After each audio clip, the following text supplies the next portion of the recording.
We all have examples in our lives of someone who has come into retirement and then had some terrible diagnosis, 12 months or, a couple years later.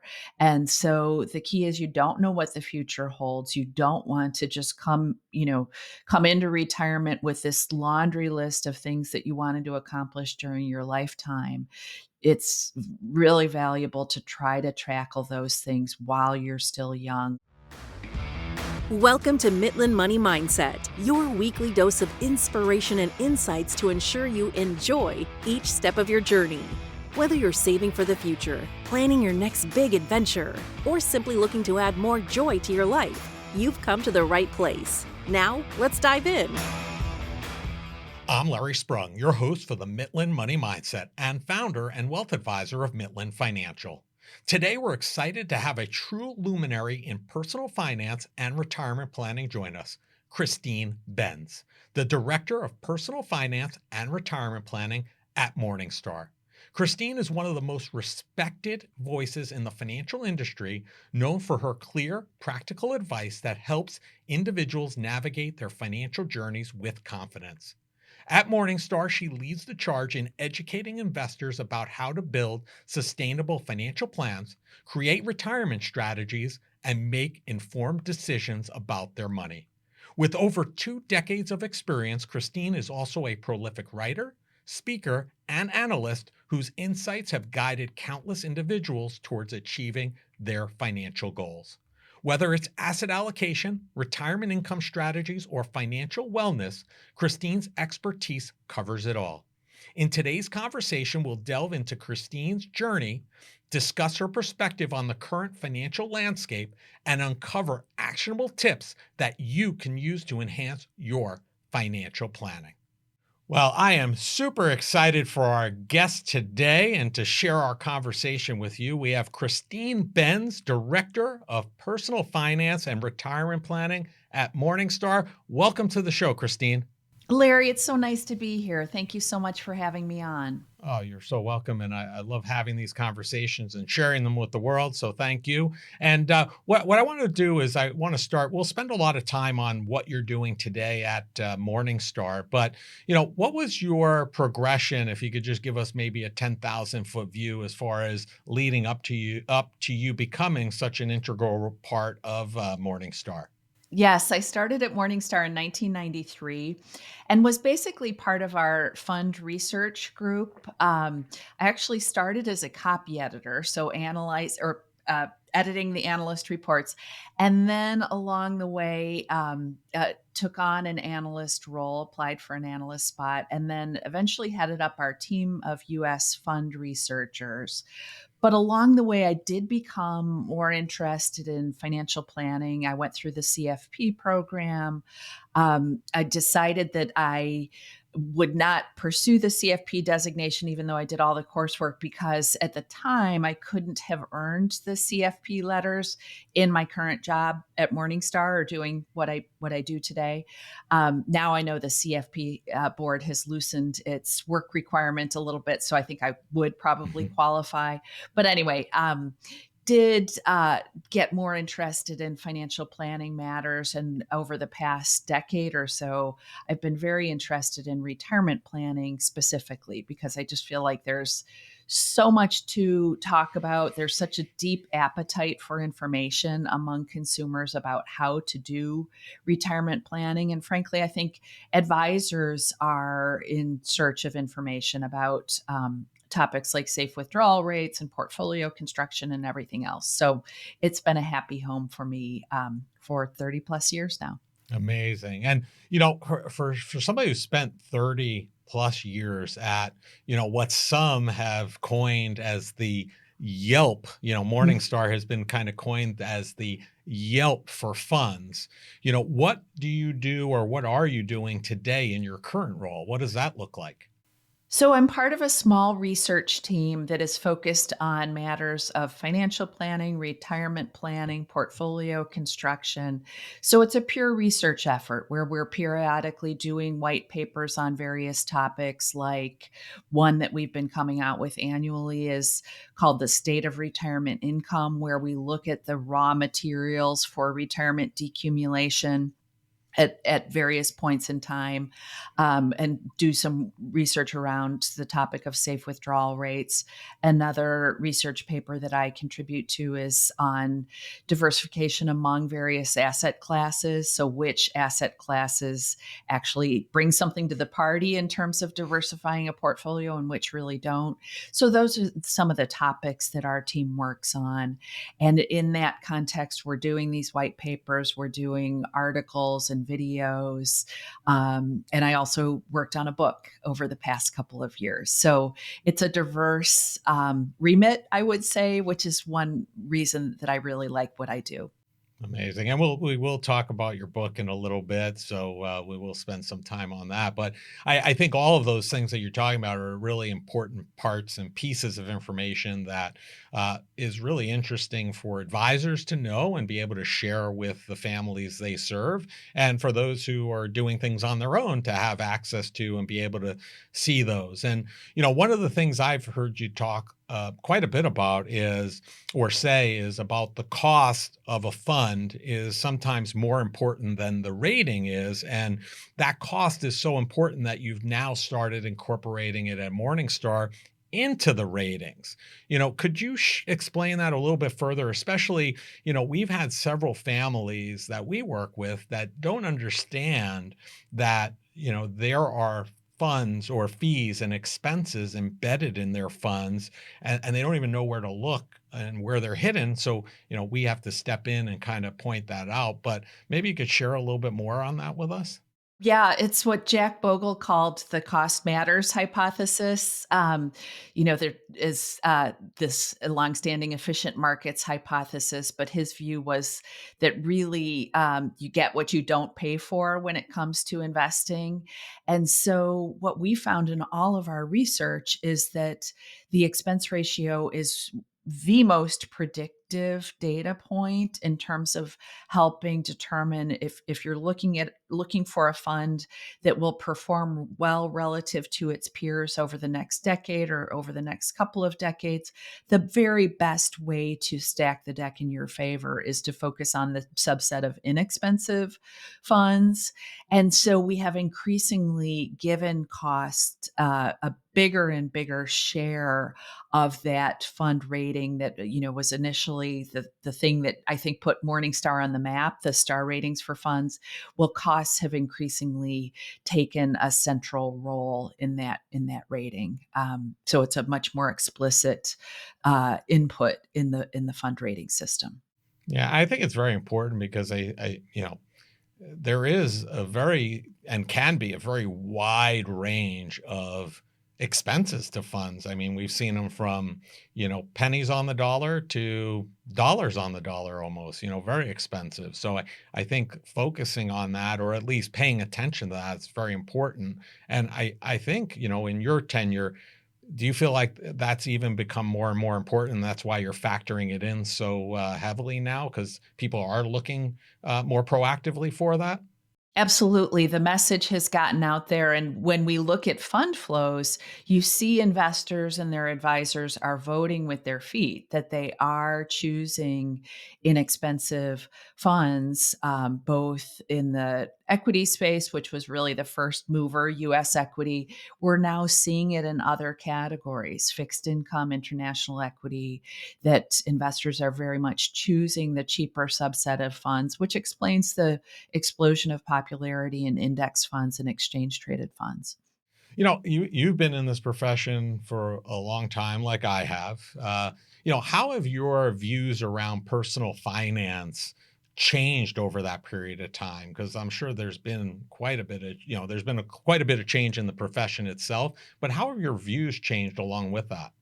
Yeah, it's interesting, Larry. I think I've come to have an appreciation for minimalism. That as even as my portfolio has grown, I have become much more attuned to trying to keep things streamlined, trying to reduce the number of moving parts in my portfolio, and that aligns with what we were just talking about. That I have increasingly focused on using index funds as kind of the core building blocks in my portfolio. I've tried to reduce the number of investment providers who I have relationships with. My husband and I have been very meticulous about trying to winnow down the number of financial accounts that we have.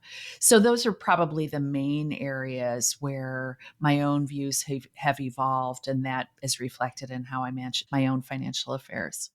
And how do you think that translates to others? I mean, do you feel like, others who are, end clients, let's say, of Morningstar, is that something that you kind of also share with them as a viable strategy that, less is sometimes more and, obviously having less complication means more available time to do other things? Is that, similar strategy with regard to the profession as a whole?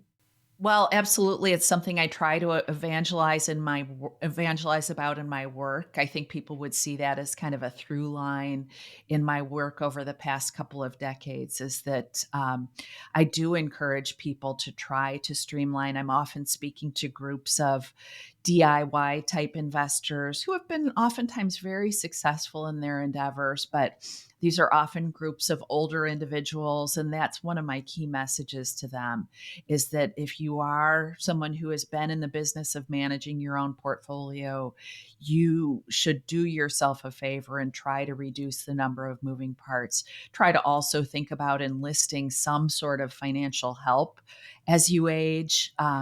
Because I think that's kind of a blind spot for a lot of DIY type investors. They think they'll be able to continue doing this forever. And I think it's super important for all of us as we age to kind of have a succession plan for that portfolio, whether it is a trusted adult child who also happens to be financially savvy, which is a pretty rare breed, Mhm. or perhaps it's some sort of paid financial advisor.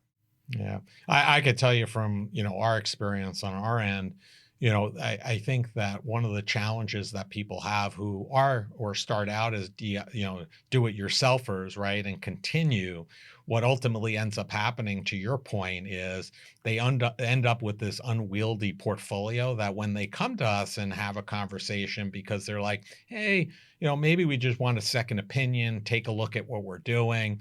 It's really this mishmash where they have securities that they bought 25 years ago that they really have no idea why they're still there or why they're still owning it, and it's just like a mishmash, and there's no kind of common thread or goals with those assets. So I think, I agree with you, there is a place for this do it yourselfer, but I think a lot of them have a tendency to wait almost till it's too late or too long, Mm. and they end up losing out on a lot of benefits of having their portfolio optimized or having it reduced in a way that's going to help them out strategically.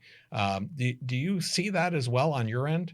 I've certainly seen the same thing. In fact, I do these portfolio makeovers at Morningstar. It was kind of an annual feature. I didn't do it last year, but I look at real life individuals' portfolios, and I often see exactly the theme that you've identified, Larry, where you see a lot of also ran type funds, like the hot fund from 15 years ago.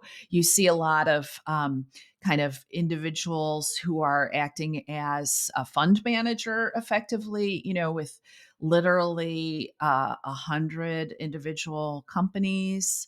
And so, yes, that is often one of the first things I do is, sort of look at, well, okay, so you like dividend paying stocks, for example. Could we just go to a good quality dividend focused fund with very low expenses to kind of have that same emphasis in your portfolio, but do it with fewer holdings, fewer oversight obligations? Imagine a relationship where financial conversations don't feel stressful, but actually bring you joy. We've designed a guide to help you have positive, meaningful money conversations with your partner. This isn't just another budgeting tool, it's a roadmap for building trust and connection. So if you're ready to start a joyful money journey with your partner, go to mitlin.us/couplesjoy and download your free guide. Transform your financial future together starting today. As somebody like yourself, and we talk with folks about this all the time, and we were just having a conversation with somebody about this last week. As somebody who has a lot of company stock, can you talk about the importance of balancing out your portfolio and diversification, especially when it comes to issues around or challenges around company stock?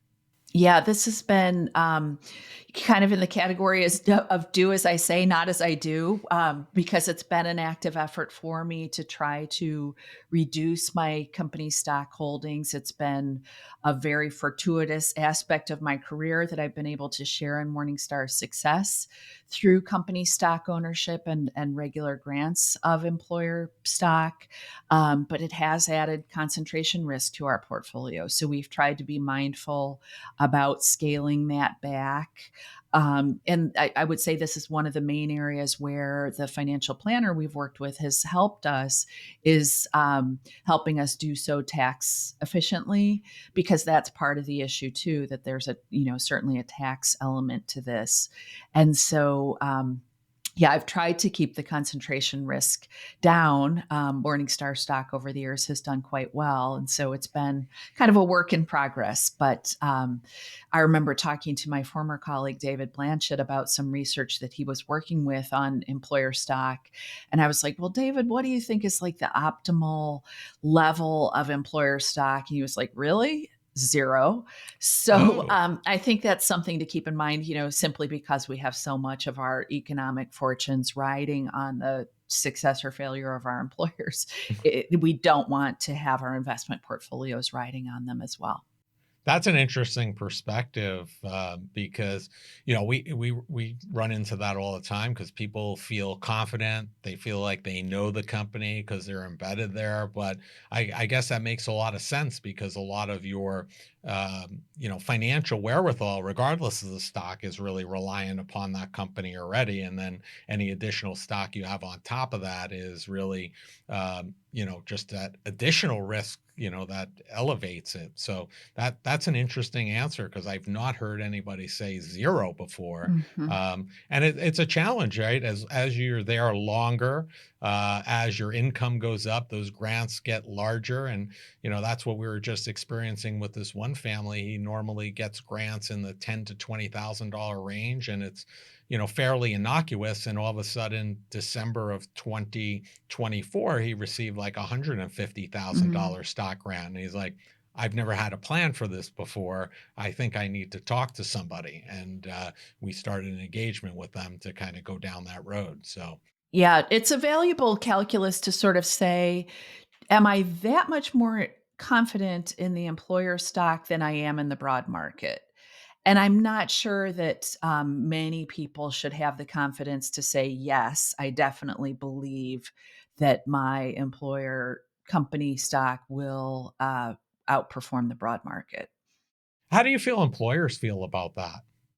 Well, when we look at the data on employer stock in, say, 401k plans, I'm happy to see that that's really gone down. So I always look at that Vanguard How America Saves report, where it does appear that, at least in the context of 401k plans, employers have an appreciation for the role or perhaps lack thereof that employer stock should play. So at least I'm happy to see it's less likely to be on the menu there. I think that's a positive development. Interesting. Listen, I'll share a personal story. About, I guess, almost 30 years ago, I worked for a big brokerage firm, and they had a program where you enrolled and bought the company stock at like 15% below whatever the Mhm. price was. It vested after 2 years, something along those lines.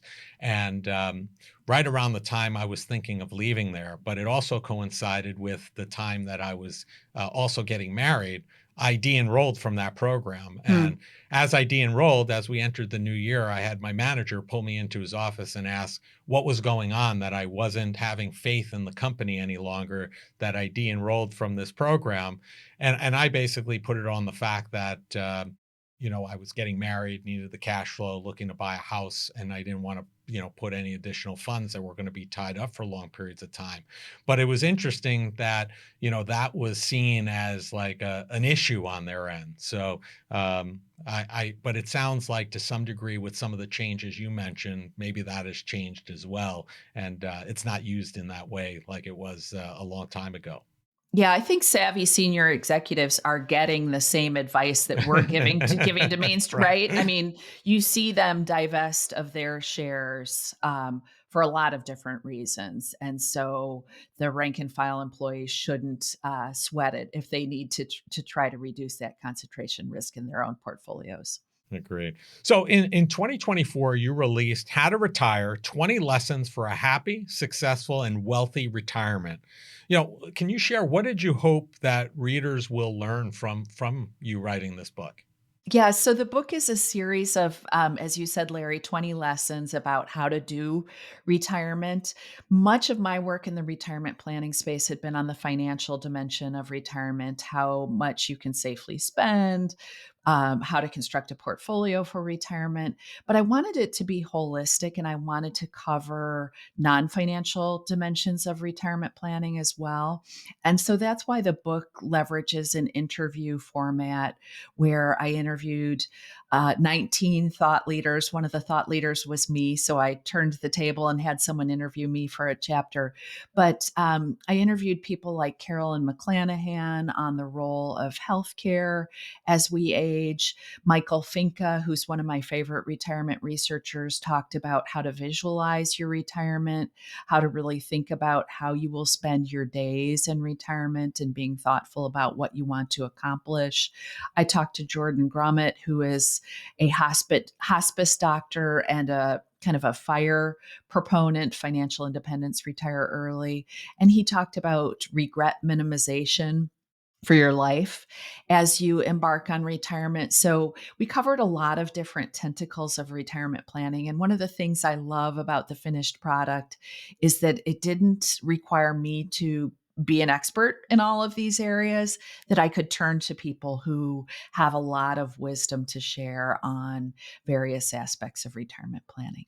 Yeah, and I love that you expanded it beyond just the numbers because that's something we talk about very often, right? Some of those things very specifically that you mentioned, like if you're going to retire, what are you going to do with all this free time? You have to have a game plan. You don't want to just sit and, melt away on the couch for the next 20 years and things like that. So resonated really, significantly with me because I think a lot of times many advisors still just focus on the numbers, and those that do, I think, are missing out, and those that don't and go beyond that are really building, much deeper and solid, more solid relationships. Now, you spoke with Laura Karstensen, a Stanford researcher, and she said how we work in this country is all wrong. And as someone who was looked at like I was crazy when I took off every Friday in the summer when my kids were young.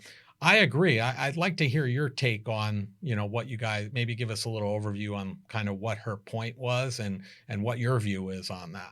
Yeah, she is one of my favorite researchers. She heads up the Stanford Center on Longevity, and she has made the point on several occasions that work is good for us, but this idea of people, kind of just having the pedal to the metal in their working years and then showing up in retirement and kind of flipping the off switch, that's not optimal. We should be doing more of what you did, where as she's made the point, we need to retire more often. So there may be times in our careers when pulling back is absolutely the right thing to do.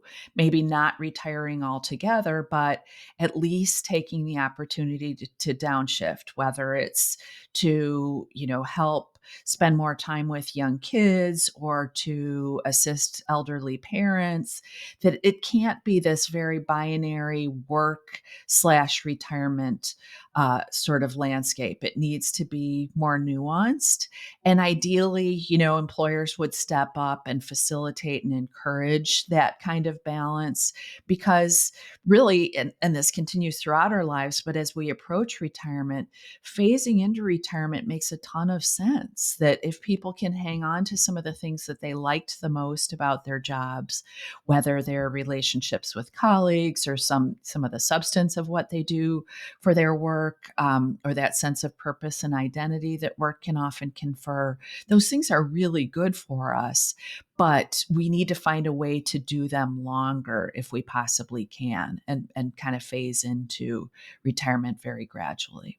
Yeah, I agree. And it also gives, from an employer standpoint, it gives us an opportunity to have this person set up their potential replacement, right? Make sure that they're on solid ground. So when they take off and ultimately fully retire, somebody's there that can step in their shoes and continue the good work that perhaps they started. And I think that's number one. And number two, in terms of, we don't want to waste some of our healthiest and greatest years of our lives just tied to the desk in such a way that we're not going to be able to enjoy, because everybody doesn't reach retirement. Everybody doesn't have that luxury, right? So I think they're great points. Exactly. We all have examples in our lives of someone who has come into retirement and then had some terrible diagnosis, 12 months or, a couple years later.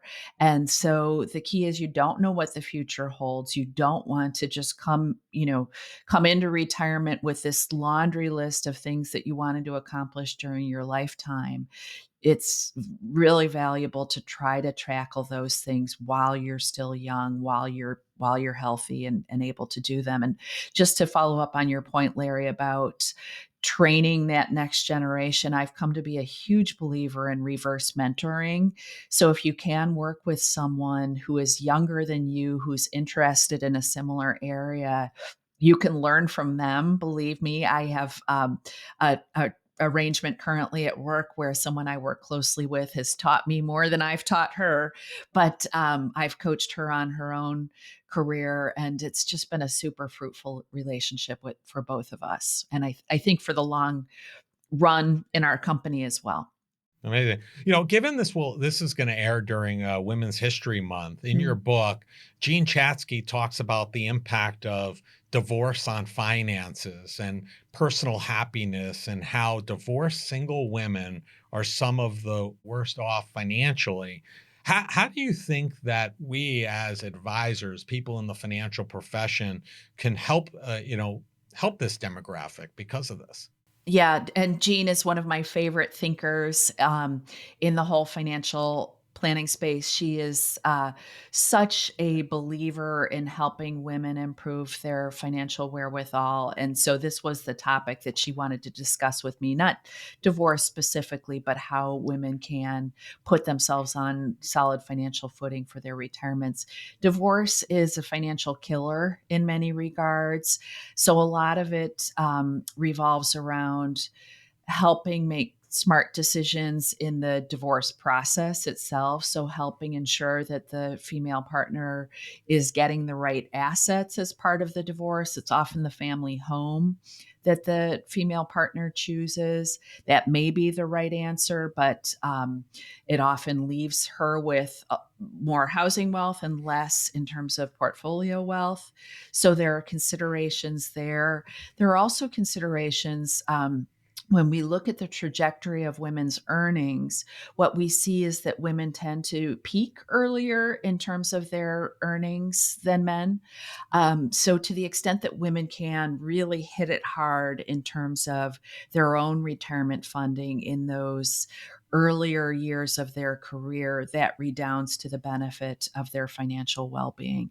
And then Jean discussed issues like caregiving, which she she was really candid in that she said, I blame caregiving for this gulf that we see between men's retirement readiness and women's retirement readiness.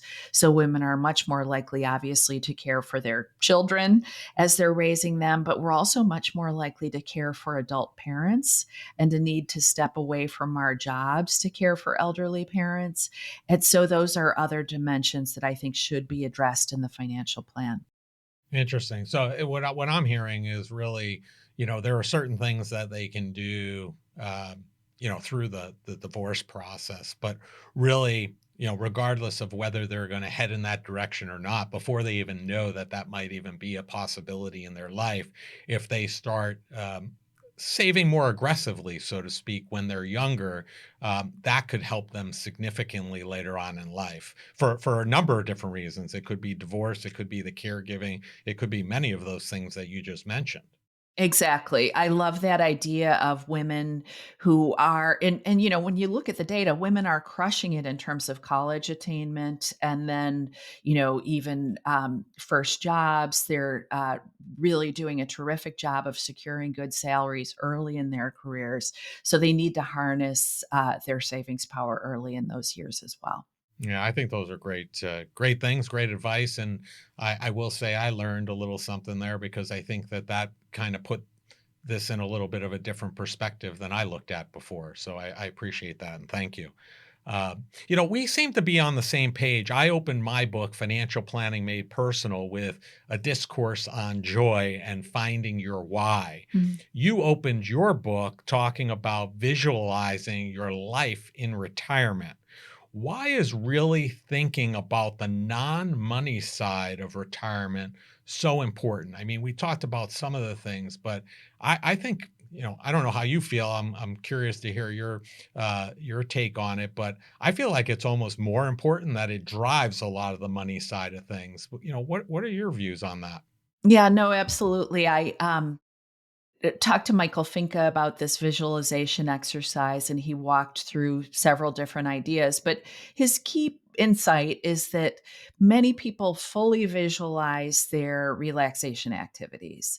And you should do that. You probably have been a little bit starved from the standpoint of relaxation if you've been working hard in your career for many years. But his point is don't stop there. You need a complement to the fun stuff. You need some things that will confer purpose, that will put you in regular contact with other individuals. You need to replace some of those positive attributes that you were getting from work. And ideally what you're going for is balance, right? Michael's point is that you need to relax from something. And so those really great days in all of our lives are probably the ones where we have done a little bit of both, right? Where we felt like we're making an impact and we've also had some fun and some relaxation activities. But it's mainly in the category of, what are you doing for purpose? What are you doing to kind of confer that sense of identity? And you need that to balance against the relaxation activities. Personally, for you, do you believe in retirement, like for yourself? I'll share with you. Like I don't believe in the concept. I think Hmm. it's antiquated to some degree. I think I will always be doing something. If I can continue being in this profession, have sharp mind, and continue to, run the business and be the founder and the kind of the figurehead and the person out and about. That's something that I would love to continue to do in perpetuity. I have no plans of a retirement date. Do you feel the same, or you have a different view on things personally? No, very much the same, though I would also say it's, a little bit of a luxury good, I think, to have a job that you want to continue Agreed. doing longer, and where your employer is good with that idea. I would say it's definitely a worthy aspiration for people who have aspects of their jobs that they want to continue doing. They should continue doing them longer. 40 hours, so is a lot of time to devote to any one thing. So I think it's also realistic to kind of pull back hours wise, assuming you have the financial wherewithal to do that. But I love the idea of people and kind of the 10 years leading up to retirement or even 15 years leading up to retirement, try to shape your work life so it is exactly that stuff that you just talked about, Larry, the things that you want to keep doing, assuming that you're in good standing with your employer. Try to have those be the bulk of your days. And I like I've been calling it the Sunday night calendar test, where you're looking at your schedule for the week ahead. And inevitably, you have a day on that calendar where you'll be like, oh, just kind of have to grind it out. But I also have this other day where I have a lot of fun stuff that I'm doing. You want to try to get more of your work activities clustered on those good days. So I think it's like an active fact finding where you're being thoughtful about the type of work activities that you really enjoy and try to bring them forward. Yeah, you don't want to be getting Sunday night scaries when you're getting close, getting closer to retirement. That might tell you might need to find something else to continue on, right? So, Exactly. well, Christine, it's been a pleasure having you on the show, and we end each of our shows by asking our guests the same final question, because we are the Mitlin Money Mindset, and we are all about joy. And it is, what did you do today that brought you joy and put you in the right mindset for success? So, a couple of things. One is trying to do a little bit of gratitude journaling. So, I started my day with that. I saw that my husband, we live in the Chicago area, had been out this morning and had been sweeping the sidewalks and had also done our neighbor's sidewalk and car. And so, I took note of that. And just how grateful I am for him, but a few other things that I'm very pleased about in my personal life. So that's a practice that brought me joy and made me want to kind of focus my thoughts on the positive for the day ahead. Awesome. Awesome. It's always good to start out with those joyful moments, to start out in a good frame of mind. And I appreciate you sharing that. So, Christine, if people want to learn more about you or your role or Morningstar, we're going to have all your information in the show notes, but what's the easiest and the best place for them to do that? So I'm on Morningstar.com very regularly, writing articles, doing videos. My book is called How to Retire. And I also have my own podcast, Larry, with a couple of my colleagues. And that's called The Long View, which is interviews with retirement thought leaders. Awesome. Well, thank you for sharing that, Christine. It's been a pleasure having you on the show. I really enjoyed our conversation, and I know our listeners will too. So make sure you go out and enjoy the rest of your day. Thank you so much, Larry. It's been an honor. I want to thank Christine Benz for being a guest on the Mitlin Money Mindset. Christine truly understands the important factors that lead to better results from your financial plan. She also speaks often about visualizing your life in retirement and the fact that your plan is more than just the numbers. It's about creating a meaningful life. Christine and I are very much aligned in that you should be designing your life in a way that your money serves you and brings you joy. Christine Benz and Morningstar can be found across most social media platforms. All the contact information needed to find her can be found in the show notes.